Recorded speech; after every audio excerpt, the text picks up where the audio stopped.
CM Punk is back. Hey, everyone. Welcome back to the review show. We're keeping it real goes right. Welcome back to Real Take Wrestling. We're talking Monday Night Raw. We're mainly talking CM Punk. I'm not going to lie to you. Y'all don't want me to talk about this Raw show. One second. Let me just get this light on me so I look bright and shiny and great for y'all. Monday Night Raw happened tonight. So did CM Punk's return promo. I have a lot of thoughts about this, to say the least. Before I share those, though, guys, I see y'all are in the chat. Welcome. If you are, be sure to hit that like button, subscribe, and hit that notification bell so you never miss a new video, stream, whatever the hell else, video essays that we're doing now on the channel.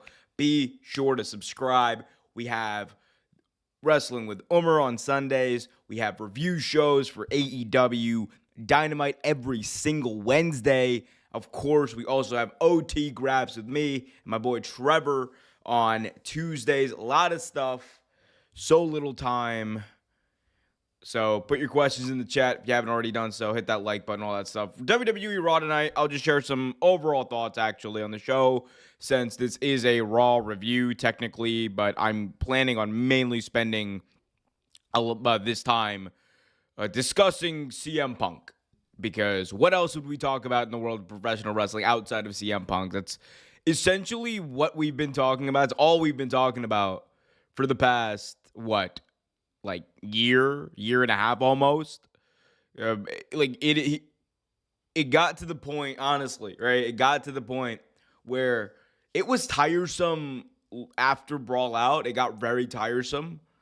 And then, when Brawl In happened, with Jack Perry and CM Punk, and then he got fired, it was just everything. A lot of people were just over it.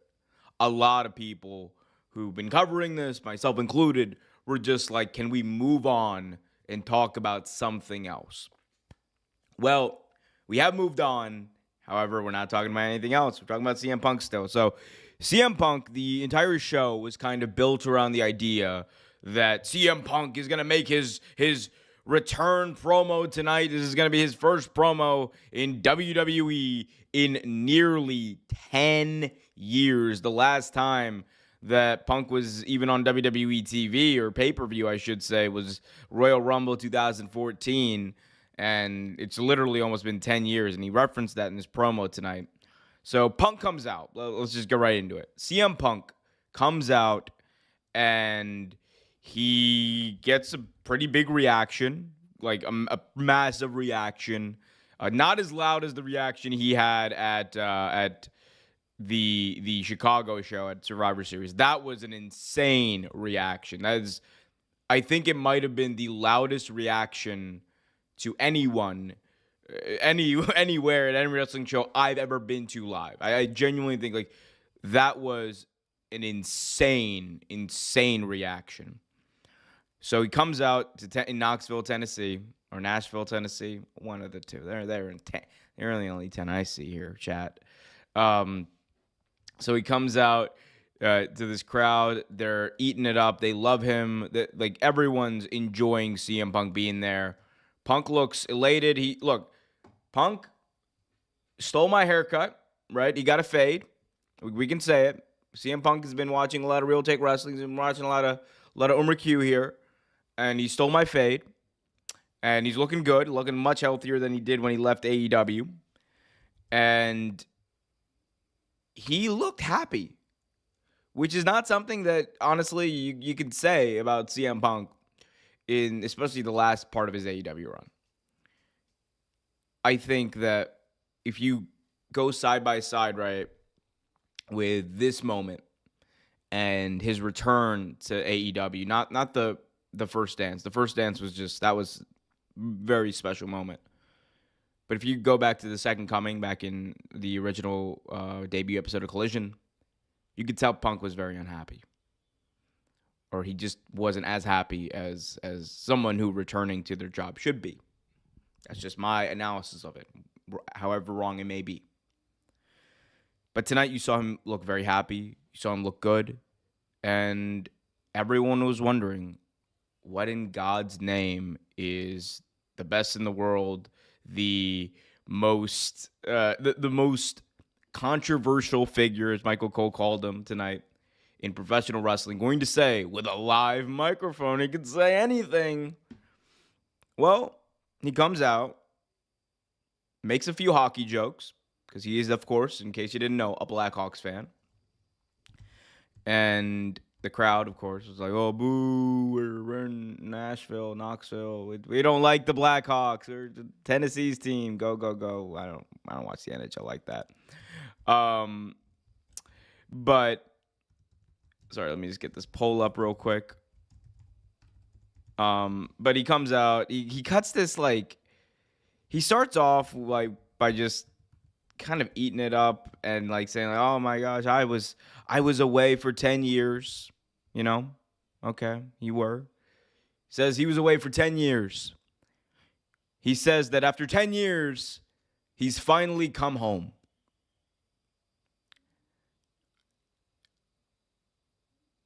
Which is an interesting comment for someone who has said the things about WWE that CM Punk has said.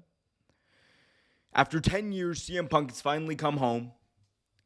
He goes on to say that he had to leave WWE. A wise man, I wonder who the wise man was. A wise man once told him that the only way that you're going to get everything you want out of this place is by leaving. And CM Punk left. Now he's back. Now that we're working on the assumption that he is getting everything he wants in this current run in WWE. Okay. Cool. Fun. And I'm watching this promo, guys. I really am. I don't even know like where to begin. Like I mean I already began, but like I don't know like where to go from there. Like he just kind of says, okay, cool. I'm CM Punk, and I'm home, and this is where I belong. And I'm back for you. I heard you. I'm back for you, which is great.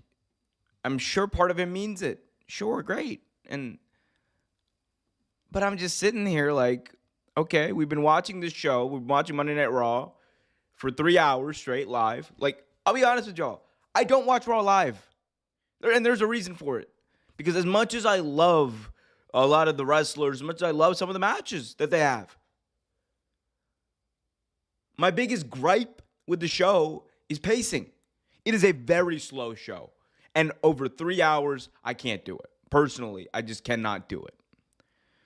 So for me to sit there for 3 hours straight and watch Raw and not be able to, like, you know, fast forward things that are meaningless, like, no offense, but whoever the jelly, what was it, the jelly roll guy? I have no idea what his name was. I don't want to, the platinum Grammy award winning artist, jelly guy.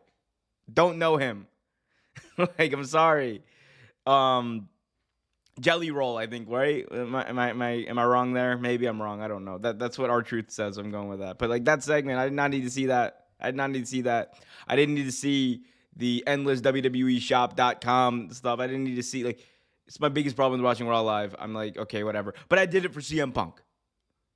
And that's what I'm trying to get at.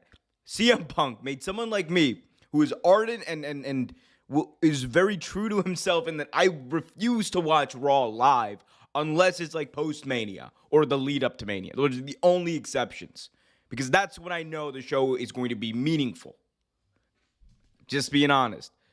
And in my opinion, coming off the heels of a very meaningful show, coming off the heels of one of the greatest returns in WWE history, coming off the heels of the amount of storylines you could tell with all the matches you had, with especially the men's War Games match, the best you could do is Dominic Mysterio versus Randy Orton, and then setting up next week JD McDonough versus R-Truth. And then, of course, Drew McIntyre versus Sami Zayn, which I actually like. It was one of the few things I actually liked on this show. I'm like, man, it would have been such a better show if I was just able to fast forward through all the fluff. Because I love watching WWE. I love their pay-per-views. But their TV can be a lot of fluff sometimes. Because I've said it before, I'll say it again. WWE is not a wrestling company. WWE, they're not a wrestling company first. They're not a sports entertainment company first. They're a content creator first. That is what they do. They are churning out content, whether it's good or bad, bit up in the air, but they're churning out content. That's what they do. They need to fill time. And they filled it tonight. Okay, back to Punk. Punk says he's home. Punk says that he had to leave and come back. And he insinuates that this is where he belongs. He insinuates that this is where he always belonged. And he says that everyone in the back is happy to see him. That people even gave him a kiss on the mouth. Well, mostly everyone, he says. And then he just basically cuts a very generic promo. Like, this was not, like, I'm going to be real with y'all. This was not a good CM Punk promo. And I say this fully understanding why this probably was like this, just because you don't want to go in guns a-blazing. Like, I'm not saying, like, you need to bury AEW. But, man, it was like, okay, cool, I'm here, I'm back, and I always belonged here. And I don't know. Like, I'm not one of those people who's gonna be like, oh, Punk's a hypocrite or whatever. There are people who will make that argument, and I think you could make you could definitely make a case for it, like that he's a hypocrite. Like, he said it, right? But at the same time, you have to acknowledge that, one, WWE is a very different company than it was 10 years ago in a lot of respects. Number two, CM Punk says that he's changed. Like, that was also, like, that was probably like the crux of his promo, the message, the theme, the major theme of his promo was, I'm CM Punk, I'm here, and I've changed. And yeah, it was fine. And I say this, I was not expecting him to take a shot at AEW. I didn't want him to take a shot at AEW. But what I did want was direction. And I think one of the problems that I have with WWE TV is that you get a lot of stuff. You get a lot of fluff. And while it is awesome that CM Punk is back, and it's awesome that this moment happened, and it is so dope that Punk was able to come back and cut this promo, and the fact that it's even happening, it was surreal to see him on WWE TV. Despite all that, though, it would have been way better if they had at least hinted towards setting something up. Like, this was not as meaningful as his return promo should have been. Again, I just think it was for CM Punk, like, for other people, this would have been a great promo. For CM Punk, this is like okay, you cut a promo. Best on commentary, you said all this. And you didn't, like, and it doesn't set up anything for the future. That's my main thing. I'm like, you brought in this guy who is, and maybe it's just me. Maybe it's just me. You didn't need to do that if you're WWE. If we're being honest, just having him there, it got people watching, got people like me who don't watch live, watching live, right? So perhaps it's just a case of, they wanted to have him out there for the sake of having him out there, and you can't blame him for that. Like, it worked. When the ratings come out tomorrow, I bet Raw is going to go over 2 million. Even against Monday Night Football, Raw is going to go over 2 million, in my opinion, or at least get close to that 2 million number. Like, because that Monday Night Football game was also trash from what I heard. But yeah, I just wish that there was more meaning to this. And maybe the meaning is lost on me because I watched so intently Punk's AEW run. And there were a lot of people, I'm sure, who did not. who felt like this was massive, more massive than I do, right? And that's fine because we're all victims of our own perspective. We're not all going to feel and understand things the same way, especially when it comes to wrestling. There's only so much time in the world. There's only so much time you can commit to watching pro wrestling. Not everyone's like a freak like me who just like, all right, I got like, I'm on the treadmill. What am I doing? We're gonna fast watch Raw, or we're gonna do it, or like me when I like watch NXT like on like 2 speed. But no, I mean, yeah, I guess I just maybe I was expecting him to at least set up a feud. Like that was my expectations, and maybe I disappointed myself, and that's my own fault. And nevertheless, it is cool to have him there. It's cool to see him. It was weird. It was weird seeing CM Punk holding a WWE microphone. Like this image right here, that is weird. We got Glock 9 in the chat. We got is that Arn Anderson? I don't know. It says happy with his first promo or first appearance back. I mean, changing everyone's plans to evolve it around Punk would be bad and probably upset some people. Give it some time for creative and put him into the current story. That's a fair comment. I think that's fair. The one thing I say is like,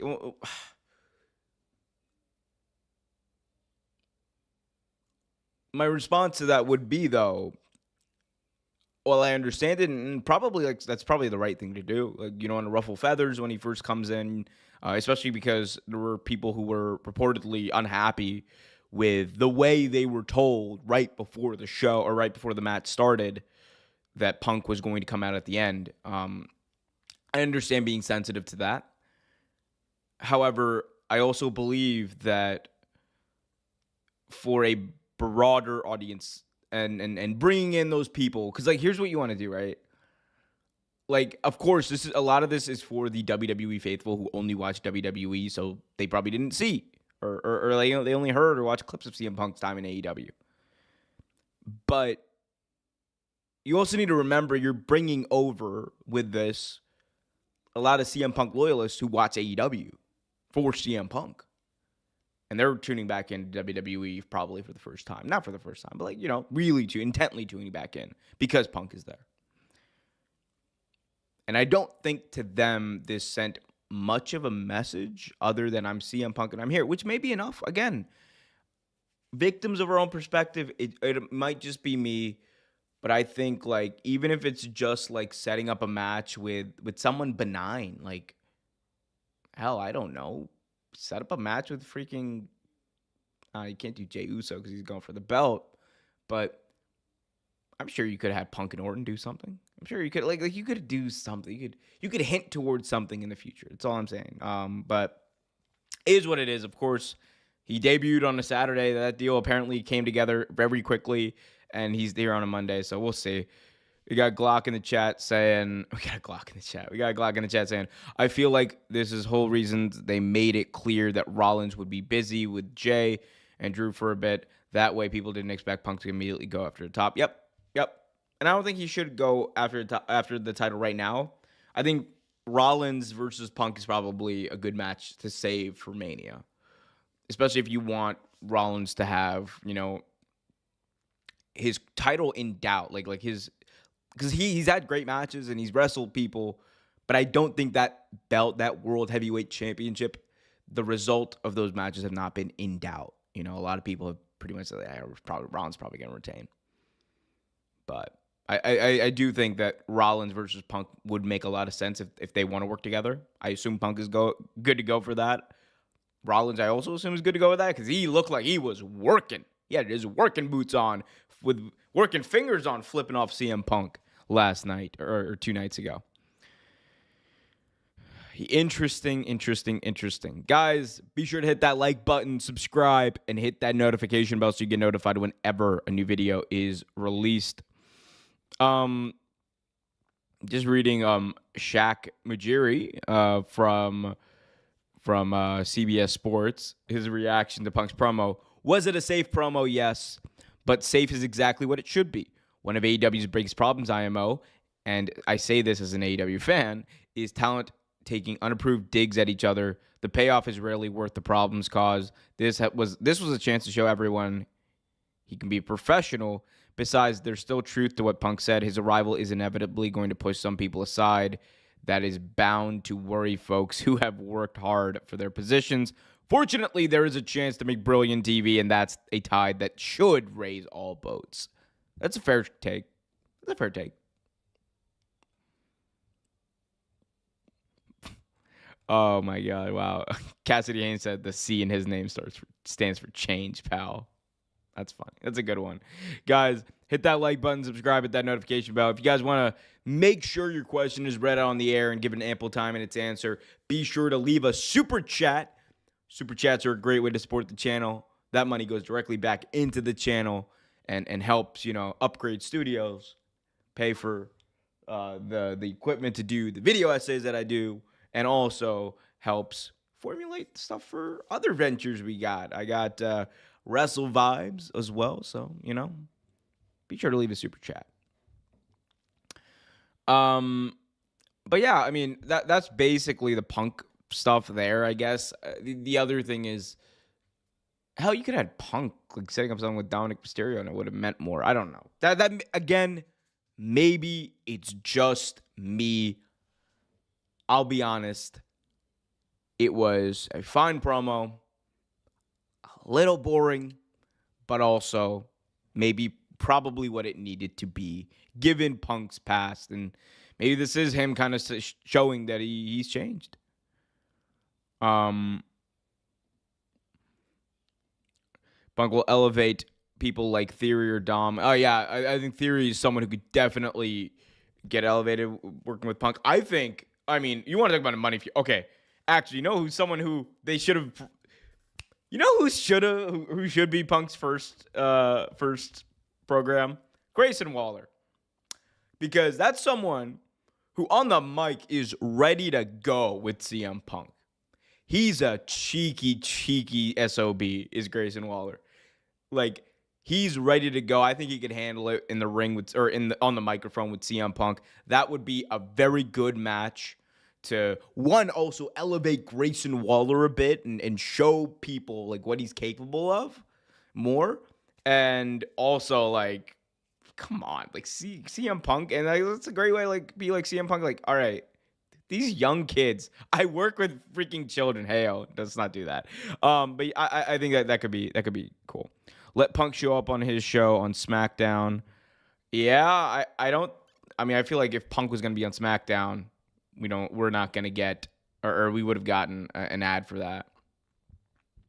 Someone just said that was PG Punk, not CM Punk.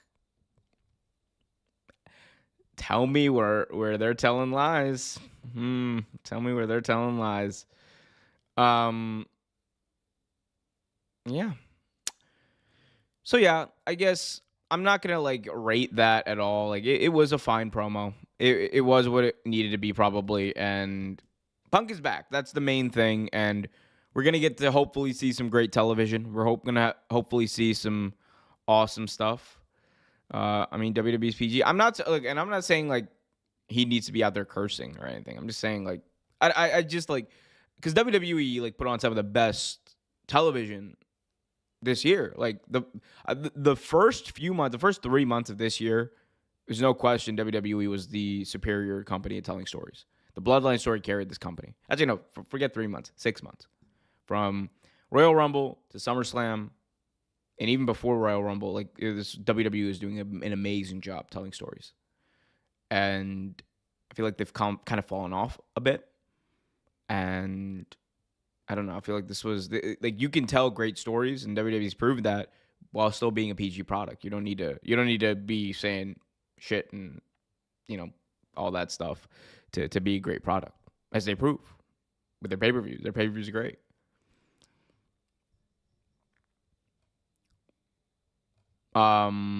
Yeah. Otherwise, Raw was a fine show. Like, I mean, fine is what it was. A pretty boring show. I'm not gonna lie. I found it kind of boring. And I say this like as someone who, like I said at the beginning, I watch Raw. I don't usually watch Raw live. I watch it the day after usually, and I Like fast forward through fluff. Like that's just what I do because it's just easier for me to watch it and consume it that way. Otherwise, I just won't watch it.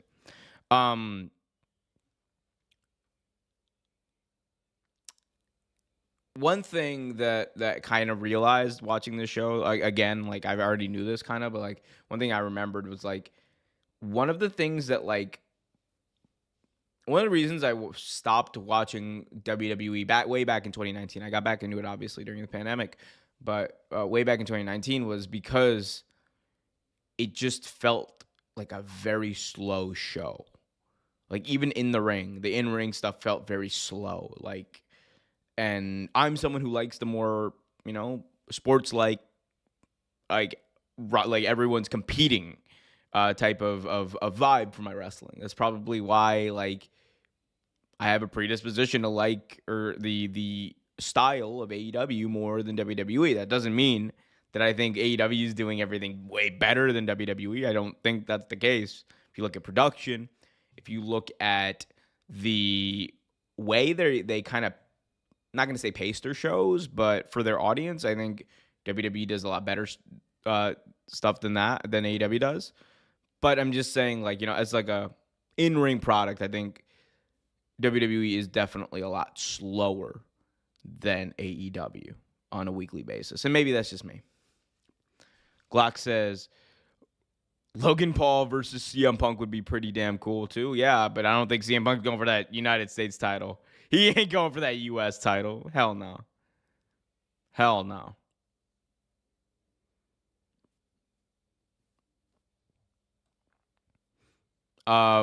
Guys, be sure to hit that like button if you haven't already done so. Subscribe and hit that notification bell so you get notified whenever a new video is released.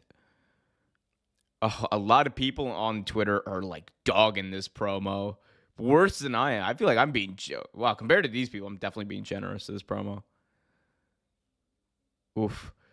We got someone in the chat saying he can't say that he used to like back in the day. Like I told everyone, he's gonna have to tune it back a lot because it's a PG now, which sucks, man. If it wasn't PG, people could be themselves. I wasn't even thinking of that promo. I mean, the promos would be cool between those two. But yeah, I mean, the PG, I don't think the PG thing is as big of an issue. I think it's mainly just making what he does meaningful, right? Like that's I guess my main problem with this promo. And again, I say this as someone who watched CM Punk in AEW, so maybe it just his return doesn't feel as special to me as it did when he came back that first time at the First Dance. But because I've seen this like 3 times in the past 3 years or 2 years. If you kept up with CM Punk and his AEW run, you've seen this now 3 times in the past 2 years. Returned at the First Dance, returned at the First Dance, got injured in May, came back in August, returned, Brawl Out happened, returned in June of the next year of 2023 on the debut episode of Collision, and then returned to WWE in November. That's 4 times. This is his 4th return in just 3 years or 2 years. 4 times in 2 years. That's nuts. And again, maybe that's why this does not feel as special to me, this promo, I should say, as it would to other people who didn't watch that. Says, but his promo, but wasn't his promo better in AEW? Oh, his return promo? Oh, by far. Like, I will say this before I'll say it again. CM Punk's return to AEW, or to return to wrestling.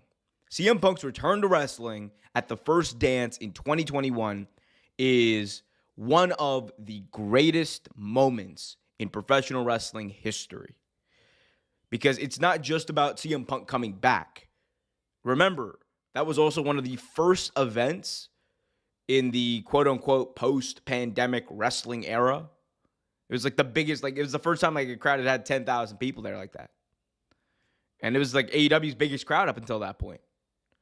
And it was AEW's biggest thing they had ever done at that point. Biggest star they had ever gotten. So there was so much that was involved around his return at the first dance, and then his promo was just insane. The Chicago crowd was electric.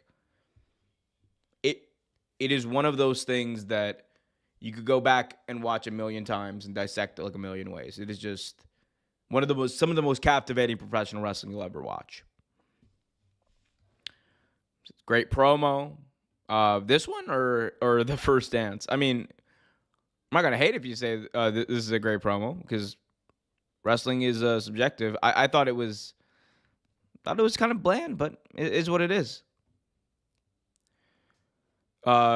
Says should have just gotten return to WWE first. I mean, he wanted to, and Fox wanted him to back in, what was it, 2019? Yeah, when he came back and did WWE backstage. Thing was, Vince didn't want him back, unfortunately. Glock says definitely a lot more freedom of words and things you can say when doing a promo in AEW, but it wasn't even about that. Like, he didn't curse. Like, he didn't even take a shot at anyone in that promo. Oh, he took a shot at WWE. A few shots at WWE in that promo. I will say this. This is probably me just being petty. And hey, I'm going to be petty. I'm a content creator. I do it. I'm a petty person sometimes. Anyway, but I'm just going to say this. The gall of CM Punk. The gall of CM Punk to say in whatever the line was, November 2005, I left professional wrestling, and August 20th, 2020 or 21, I'm back. I'm just saying. And then to come back 2 years later and say, I'm home. I'm just like, yeah. Oh, maybe, hopefully he has changed, but I'm just like, what's going on here? It's okay. It's professional wrestling. I'm getting worked. Is what it is. There's a lot more people saying worse things online. Oh, I'm sure people. That's why I try not to involve myself in Twitter discourse too much, just because it's a waste of time. I'd much rather talk and converse with people on streams like this than on Twitter, because it's not worth your time to be getting involved in arguments on Twitter. Twitter is not a real place. YouTube is, though, sometimes. But the people are kind of fake. Guys, if you haven't already done so, be sure to hit that like button, subscribe, hit that notification bell so you get notified whenever a new video is released. I put a poll up on the community, there we go, page on youtube.com/Real Take Wrestling. Gonna look at the results of this. What did you think about WWE Raw tonight? 79% say good, only 4% say bad, and 17% said meh. And we got 116 votes. So keep those votes coming. We'll check back in later. But you got to remember, they did him dirty on his wedding day. They did do him dirty on his wedding day. But now he's home, right? I don't know. Listen, but I will say, it is a new company. Vince McMahon is no longer there. So it is a new company. So I understand letting bygones be bygones. It's like, it happened a lot of things in this Monday Night Raw, isn't it? A few things did happen. I will talk about this. The Drew McIntyre, Seth Rollins, Jey Uso, Sami Zayn stuff was really good, I thought. What happens is Seth Rollins comes out and he talks about the win at War Games, and he says that, it's time to move on, and I'm a fighting champion, and I'm Seth freaking Rollins. And then he says that he is planning on being a defending champion. He's going to defend his belt next week. To which Drew McIntyre comes out and says, Seth, thank you for saying that, and now I want another shot at your title. And Seth just goes, well, I understand, but I already promised this to Jey Uso. And as many of you know, Drew McIntyre does not like Jey Uso because he blames Jey Uso and the bloodline as a whole for costing him the WWE Championship to Roman Reigns back at Clash of the Castle, which I like the fact that they're still referencing that because he should be mad about that.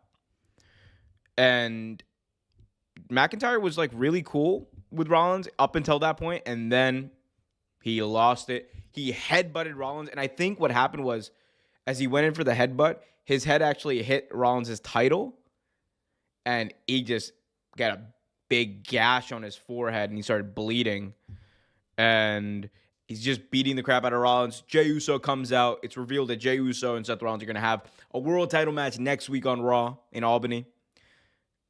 Backstage, McIntyre is confronted by Sami Zayn, and Sami's like, I told you, it's okay. Jey is cool, blah, blah, blah. If anyone understands what you're going through, it's me.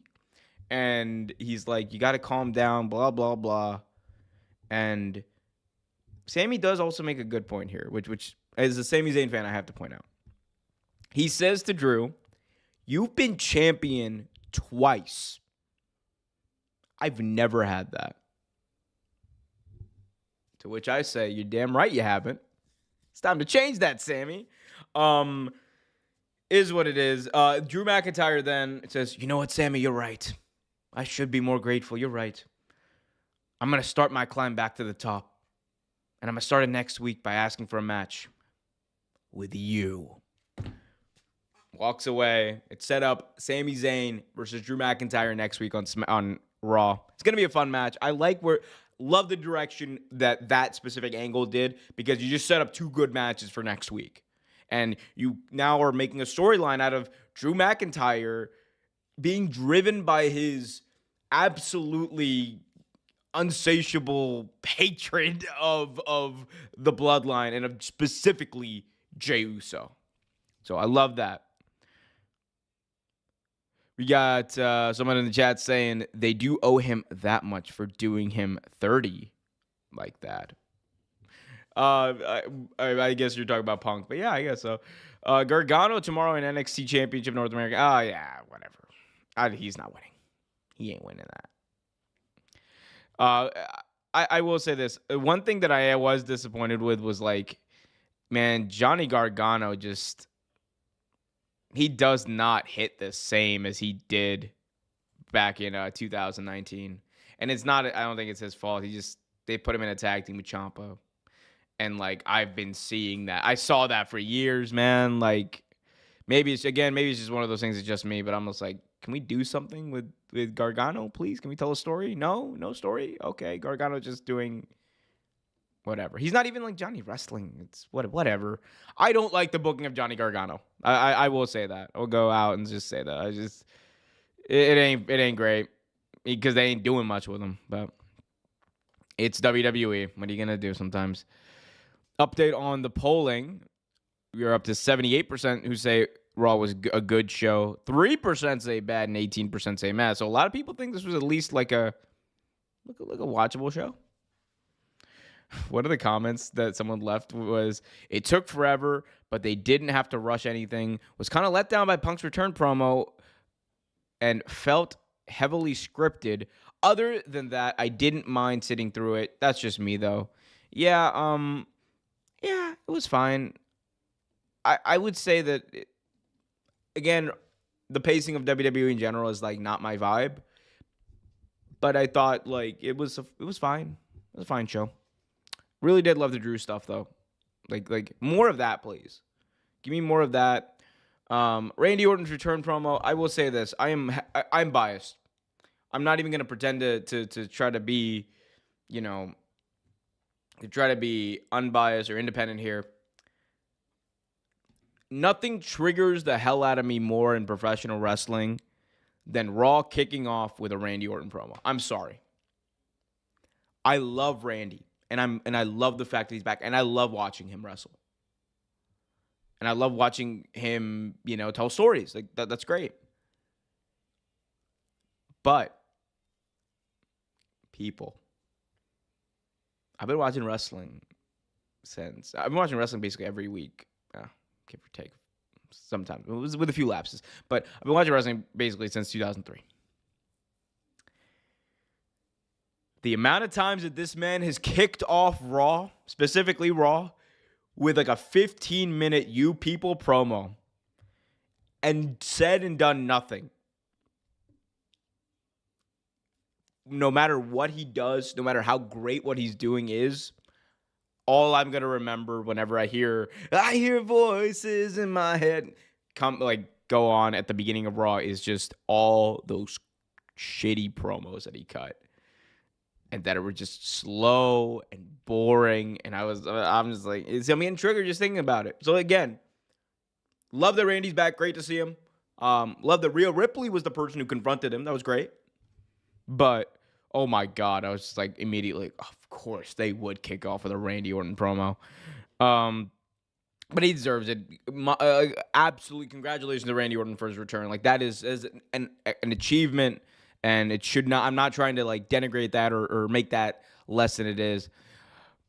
We got Ralph in the chat saying, bring up a good point, saying, those Creed brothers are good. Yo, Julius Creed is a future world champion. Book it. That dude has it. Yeah, no, Julius Creed he's real.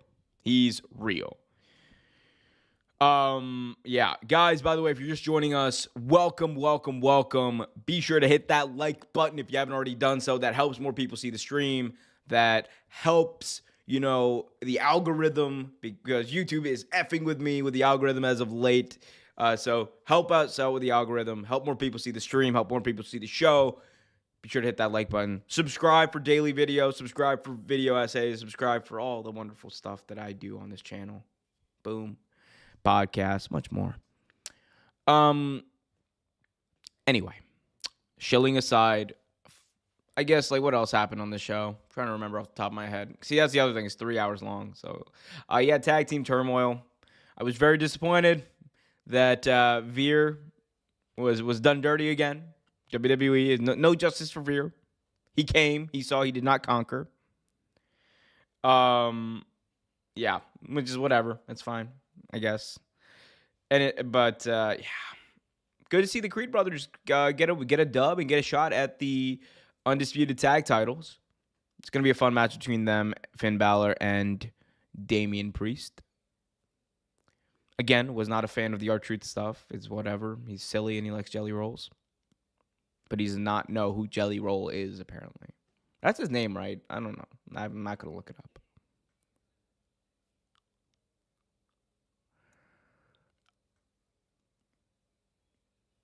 You had women's tag team titles on the line too.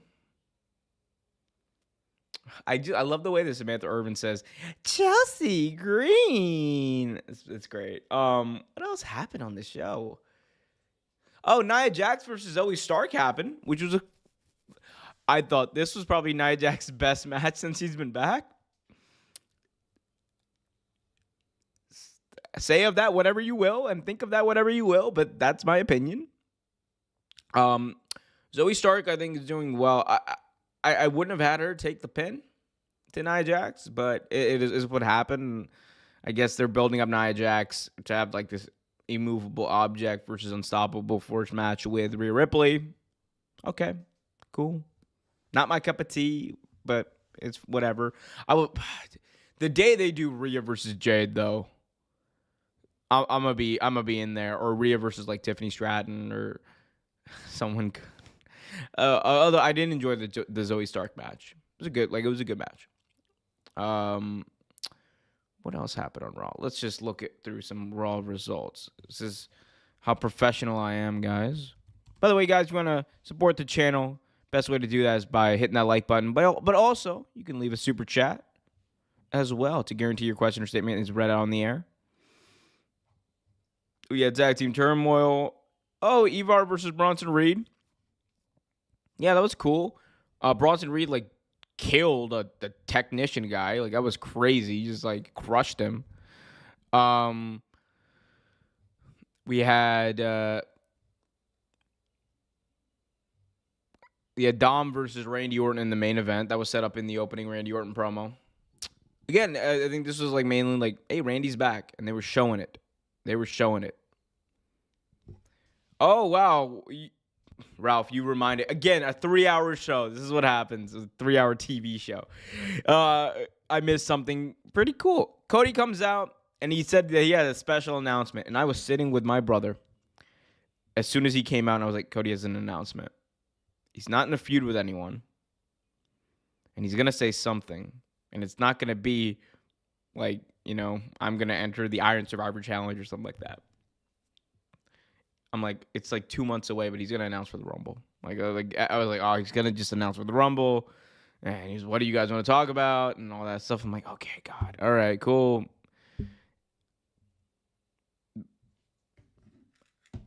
Cody's not hitting for me right now. I'll be honest and say it. He is not hitting for me right now. And I was really down on this entire segment until I saw what Nakamura did, because Cody, after making this monster announcement, which, by the way, I never want to hear anyone who praises that Cody announcement say anything about Tony Khan's announcements. But Nakamura interrupted Cody via the Titantron, and he cuts this promo in Japanese. And he's in this like red room, and it is just, it's so cool. This is like the coolest presentation of Nakamura since like his first run in NXT. And he's just talking about how like he's going to make an example out of Cody Rhodes. He's gonna make Cody Rhodes awaken and evolve Shinsuke Nakamura. And afterwards, and it's really cool because he spoke in Japanese and they had the subtitles below, and I was like, this is an amazing presentation, because you're getting Shinsuke Nakamura's natural charisma from a promo in his first language, and you're just making it accessible for the English audience. That's cool. That's good. Because he can be himself. And you don't have to make him cut those racist promos you had him cutting before, where he was like, sorry, don't speak English. Like, what the hell are you doing? But cool promo, cool segment. Afterwards, Nakamura, the lights go down. Nakamura's in the ring behind Cody Rhodes. Cody Rhodes turns around, and Nakamura sprays him with the red mist. Which, by the way, man, that red mist, oof, that is some dangerous mist. Because, like, you know how like there's like different degrees of mist. See, you got the black mist, which is like the blinding mist. That's the one that Nydia had in her eyes.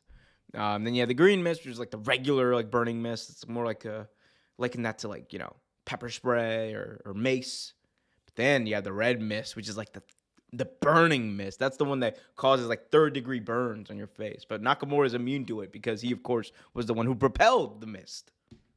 I love professional wrestling. Yeah, I thought that was a really cool segment. It's setting up a match between them. And I think this gives Cody something cool to do in between. Like, is it going to be the most meaningful thing and it's going to add to his character? We'll see. But Nakamura versus Cody Rhodes is a match that I think a lot of people wanted to see. We're going to get it. That's cool. John in the chat says, Punk's promo was too short and disappointing. Yeah, I guess disappointed is one way to look at it too. I'd probably agree with that sentiment. Ralph says, imagine Lesnar, Okada, AJ Lee, Sasha Banks, Jade Cargill in the Royal Rumble. Two of those people will probably be in the Royal Rumble. I can guarantee you 3 of those people won't. I do not think actually, Okada's probably the most likely of any of those free agents to go to WWE at this point. I do not see Sasha Banks going. AJ Lee might, but I think Okada's more likely at this point just because I don't know if AJ is going to wrestle. I just don't know if that's going to happen. Don't know if she's going to come back. But yeah, Okada's the most likely there. I think Mercedes is headed to AEW. I feel very confident in that prediction. And you guys know me. I usually I'll speculate and have fun with y'all. But when it comes to like making like concrete predictions about where people are gonna go, I don't have much knowledge about like, I'm not an insider, so I don't have much knowledge in that respect. But I do. You can kind of see where the wins and the conversations are going sometimes. I think Mercedes will go to AEW. I think that is going to happen at some point. I don't know when. Maybe it happens at World's End. Maybe it happens before. But I think she will be in AEW sooner rather than later. I do not see her going back to WWE right now. Doesn't mean she won't, But right now, I don't think that's in the cards. Oh, man, oh, man, oh, man. We've been here for an hour. An hour of me talking about Raw. I've devoted over 4 hours of my life tonight talking about or doing something Raw related. And it's all for you wonderful people out there who are listening to the sound of my soothing voice. Be sure to hit that like button, subscribe, hit that notification bell. I think we're heading down the home stretch. Unless we start getting like super chats or something, I think this is going to be it just in the next 2 or 3 minutes or so. So if you haven't already done so, hit that like button, like I just said. Parting thoughts. I'm still interested to see what Punk is going to do. I can't guarantee that I'm going to be watching Raw live now next week, just because I don't think that there's like a meaningful angle that's been set up. There's going to be some cool matches. I'm excited to see Sammy versus Drew. Super hyped to see Seth Rollins versus Jey Uso. And we'll see what CM Punk does next. But overall, I think, this was like a whatever episode of Raw, honestly. Like, if I had to put it on a scale of 1 to 10, probably give this like a overall as a show. Like, it's had some great segments, but overall as a show, I'd give this like a 4.5 maybe. Which is, again, 4.5 out of 10. 4.5 out of 10. I'm not Dave Meltering it. 4.5 out of 10. However you want to rate that, you can. But that's just my feeling about the show. It was saved largely by the fact that they interlocked the Drew stories and the Nakamura stuff and just the mystique of Punk. That's really all they got. That 4.5 stars. So, but that is just one person's opinion. Let me know yours in the comments, in the chat. Guys, it's been so much fun. I'll see you all for a video tomorrow. We also have a podcast tomorrow, OT Graps with me and Trevor. Be sure to check that out. Until next time, everyone, appreciate you all for tuning in. Be happy. Be healthy. CM Punk is back. And keep it real. Bye.